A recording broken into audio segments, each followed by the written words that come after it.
If it's not popular, finding your audience will be really hard. Hi, my name is Messi, and you're welcome to my channel. On this channel, I share tips and tricks on how you can become a better storyteller. But today, I'm doing something entirely different. I want to share my YouTube story.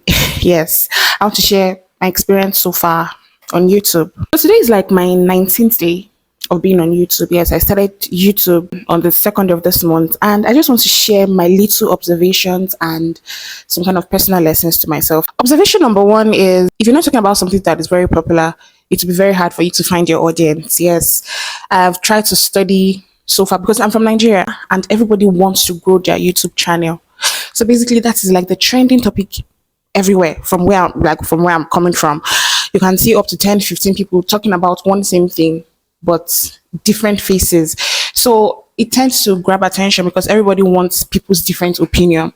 So my own niche that is just talking about storytelling and how you can be very good in storytelling will be very hard to find its audience because it's not so popular. So that is like my first observation. If it's not popular, finding your audience will be really hard.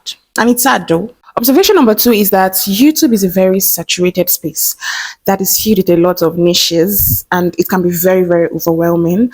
But once you've gotten your right audience, once everything fits in, you would begin to feel better. You begin to enjoy what you do so much more. But it doesn't mean that you should not enjoy what you do before you get noticed by your audience. Observation number three is that finding who to listen to can be very hard. Now, because I'm a new YouTuber who is trying to grow her channel, there are a lot of people that are talking about this thing. They're talking about how to grow your YouTube channel, how to get your 1,000 subscribers, how to get your 4,000 watch hours. So there are a lot of people that are talking about the same thing. But knowing who to listen to can be very hard. Observation number four is that the fact that you've watched a certain video and someone said something that did not work for you, it doesn't mean that it did not work for other people. Maybe in your own case, you just have to try some other things to make it work. Like using myself as an example again, since I'm still learning or trying to know how to grow my YouTube channel, I've watched a lot of videos that says you have to do it this way, you have to turn on some settings, you have to schedule it, you have to post at this time, you have to use this kind of thumbnail. I've done so many things, but still it's almost as if there is no progress, but I know there is progress even though it's so small. So sometimes the fact that it doesn't work for you doesn't mean that it's not working for other people. So I'm not going to disregard anything. I just have to know what works for me and when it will work for me. So the lessons I've learned so far is that one, I shouldn't compare myself to anybody. Is a lesson for me. Yes.